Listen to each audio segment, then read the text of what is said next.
سرخط مهمترین خبرها: کیها از زندان آزاد شدند، جزئیات نوی که رادیوی آزادی به دست آورد. باران زیاد حرکت در راههای اساسی تاجیکستان را مشکل کرده است و یک زن تاجیک را در ازبکستان 5 سال زندانی کردند.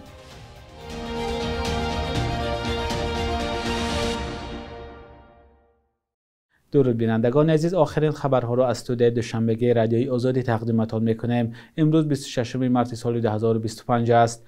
رادیوی آزادی درباره محبوسانی که با فرمان پرزیدنت امامعلی رحمان از زندان آزاد شدند معلوماتی بیشتر به دست آورد.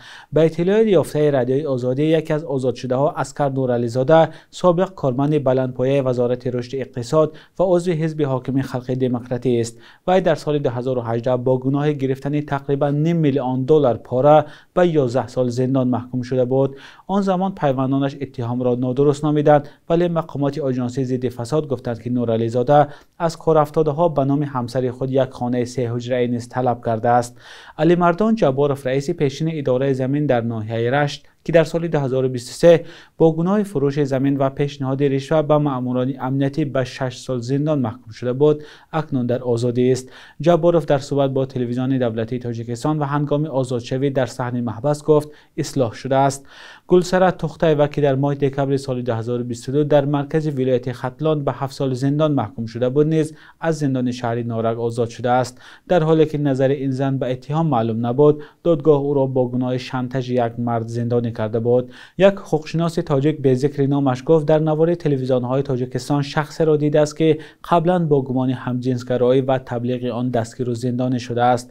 در عموم روزهای 21 و 22 مارس از زندان‌های تاجیکستان 897 زن و نابالغ و مرد رها کرده شدند، اما در میان آنها کسانی نیستند که به قبل نزدیکانشان با عیب‌نامه‌های ساخته و یا دارای انگیزه‌های سیاسی به محبس انداخته شدند. از جمله خبرنگاران آزاد نشدند. به نقل حقوقشناس تاجیک جمشیدیاروف، آنهای بخشیده شدند که گناه را به گردن گرفته از رئیس جمهور بخشش خواستند. خبرنگاران زندانی هیچ وقت گناه به آنها اعلان شده را قبول نکردند. باران‌های 2 روز اخیر باعث آمدن سیل در چند منطقه تاجیکستان شده است. کمیته حالت‌های فوق‌العاده می‌گوید که شام 24 مارس در جماعت نولوند ناحیه درواز سیل آمده مدت عبور از راه دوشنبه درواز خاروق را ناممکن کرد. همچنین صبح 25 مارس لای و سنگورگ راه دوشنبه سنگوار را بست و مقامات می‌گویند که راه را تازه دارند. به اطلاع رسمی در همین روز در حدود ناحیه تاجیک‌آباد هم سیل آمده، راه وحدت سریتاش بسته شد. مقامات گفتند که پیامدهای آفت طبیعی را برطرف دارند. طبق اطلاع کمیته حالت‌های فوق‌العاده در این حادثه کسی هلاک نشده است. این نهاد هشدار داده است که باریدن باران و احتمال آمدن سیل، ریزش سنگورگ در راه‌های کوهی و لغزش ترمه تا 27 مارس زیاد است. در همین حال شرکت ایرس مسئول نگهبانی راه دوشنبه چناق که از رانندگان برای این پل می‌گیرد از برف و باران و سنگفراری در این مسیر خبر داده است. این شرکت گفته است هرچند راه گشاده است اما سنگفراری بی‌نهایت زیاد است. دادگاه در تاشکند یک زن زاده تاجیکستان را برای غارتگری به 5 سال زندان محکوم کرده است. به نوشته رسانه‌های ازبکی از جمله پدرام نیوز، این زن 43 ساله در منزل یکی از ساکنان شهر تاشکند کار کرده و از آنجا 118 میلیون سوم یا زیادتر از $9,000 را دزدیده است. همچنین دادگاه این زن را به مناسبت بد با دختر 5 ساله صاحبخانه گناهکار کرده است. نظر این شهروند تاجیکستان و نزدیکانش به اتهام معلوم نیست. روشن نیست که این زن وکیل دفاع داشت یا نه. به نوشته رسانه‌های ازبکستان، شهروند تاجیکستان در دادگاه قسماً گناه را اعتراف کرده گفته است نه 118 بلکه همگی 8 میلیون سوم یا $600 را دزدیده است. اما معلوم نیست که شهروند تاجیکستان درباره رفتار بد با دختر خردسال صاحبخانه چه پاسخ داده است. رسانه‌های ازبکستان نوشتند شاهدان و هم نوارهای دوربین‌ها نشان می‌داده است که زن چند مرتبه دختر 5 ساله را زده است. به جز 5 سال زندان، دادگاه این شهروند تاجیکستان را به پرداخت 110 میلیون سوم یا قریب $8,500 موظف کرده است. تصمیم مقامات قرقیزستان درباره سنجیدن دانش رانندگان بحث برانگیز شد. بر اساس تصمیم نو، ناظران راه در این کشور از رانندگان میپرسند که آیا علامت‌های راه را میدانند یا نه. مقامات قرقیزستان گفتند این تصمیم برای کم کردن صدمه‌ها گرفته شده است، اما برخی کارشناسان گفتند که این کار راه را برای فساد باز میکند، چون رانندگانی که علامت‌های راه را نمیدانند تلاش میکنند پا را بدهند. بینندگان عزیز، می‌خواهیم نظر شما را در این موضوع پرسیم. به نظر شما آیا در تاجیکستان هم جاری کردن این ترتیب ضرور است؟ آیا همه راننده‌های در تاجیکستان علامت راه را می‌دانند؟ لطفاً نظرتان را در زیر برنامه به ما نویسید و ما می‌گذاریم به دیگر خبر. کاخ سفید نتیجه مذاکرات هیئت‌های آمریکا و روسیه در ریاض را پخش کرد. در بیانیه کاخ سفید آمده است دو کشور به توافق رسیدند که کشتیرانی امن، استفاده نبردن نیرو و جلوگیری از استفاده کشتی‌های تجارتی با هدف‌های نظامی را در بحر سیاه تامین کنند. آمریکا نیت دارد که برای دسترسی روسیه به بازار جهانی صادرات محصولات کشاورزی و نوری‌های مینرالی، کاهش ارزش بیمه یا سقوط بحری و دسترسی مسکو به بندر و نظام‌های پرداخت کمک رساند. نمایندگان دو کشور همچنین گفتند برای قطع حمله به انشاءات‌های انرژتیکی اوکراین تلاش می‌کنند. این سازش قبلا میان دونالد ترامپ و ولادیمیر پوتین حاصل شده بود، هرچند اوکراین گفت آن رعایت نمی‌شود. مذاکرات نمایندگان آمریکا و روسیه در مورد ختم جنگ در اوکراین در عربستان سعودی برگزار شد. گفتگوی هیئت‌ها روز 24 مارس 12 ساعت دوام کرد و به امضای سندی به پایان رسید. در این جای برنامه نظرپرسی همکارانم علیشیر ظریفی و امیر ایسایف را ببینیم که از ساکنان دوشنبه پرسیدند که اگر برایشان تنها یک هفته وقت دهند کدام کارهای مهم را انجام می‌دهند.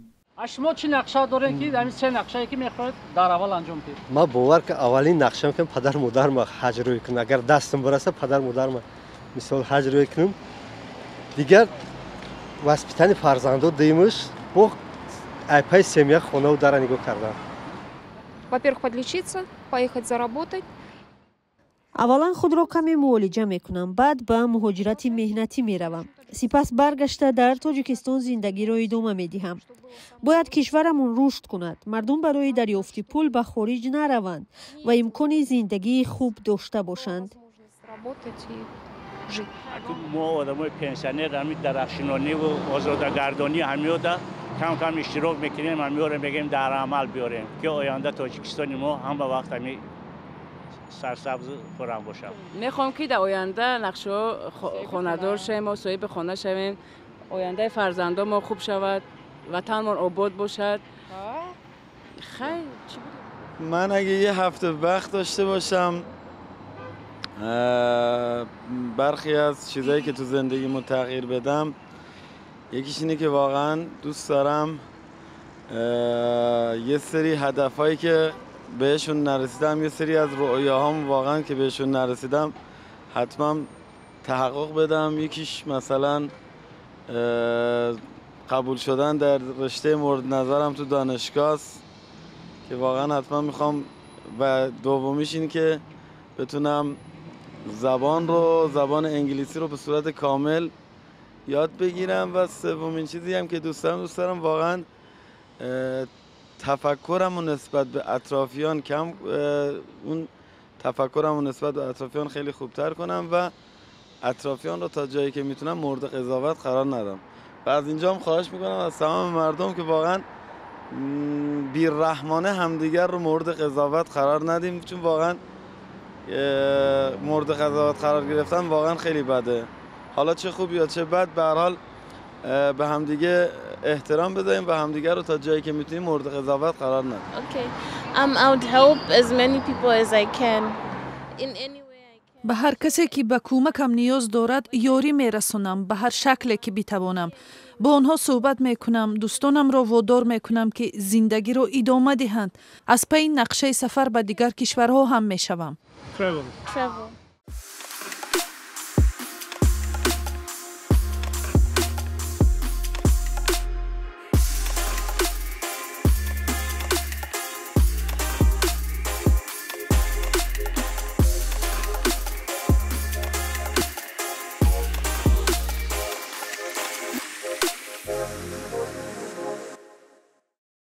بخش یک روزی تاریخ است که مهمترین تحولات تاریخی در روز 26 مارس را فرا می‌گیرد.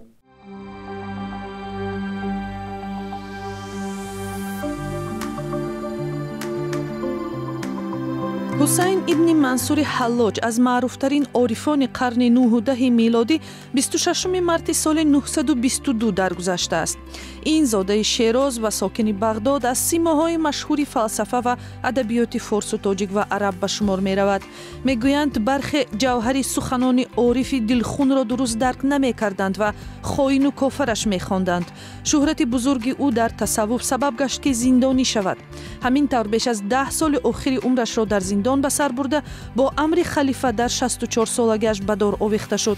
تحقیق اندیشه و افکار او را بعداً دیگر دانشمندان فارس و عرب ادامه دادند. 26 مارس سال 2000 در روسیه انتخابات نو برپا شد. ولادیمیر پوتین برنده گردید و از آن زمان تقریباً بی تغییر در سر قدرت باقی میماند. طرفدارانش پوتین را در تقویت ایدئولوژی ملت‌گرایانه روسی و رشد اقتصاد ستایش میکنند، ولی مخالفانش برای اشغال کریم و جنگ ضد اوکراین تلاش زیر سلطه مسکو آوردن قلمروهای سابق شوروی و در انزوا گذاشتن کشور محکوم میکنند. ماه مارس سال 2013 مقامات در تاجیکستان معیارهای رسمی محصولات را معین کردند که میتواند برچسب حلال را داشته باشد. از جمله محصولات باید در ترکیبش الکل، گوشت یا روغن خوک، گوشت حیوانات دیگری که به طریق اسلامی ذبح نشده‌اند، گوشت حیوانات و پرنده های وحشی، مواد زهرآگین برای مثال رنگ‌هایی که از حشرات ساخته میشوند نداشته باشد. صبح امروز در بانک تجارتی تاجیکستان 1000 روبل روسیه به 129 سامان برابر از $100 آمریکایی باشد تا 1085 سامان ارزش دارد. قرب رسمی بانک ملی تاجیکستان برای امروز چنین تعیین شده است.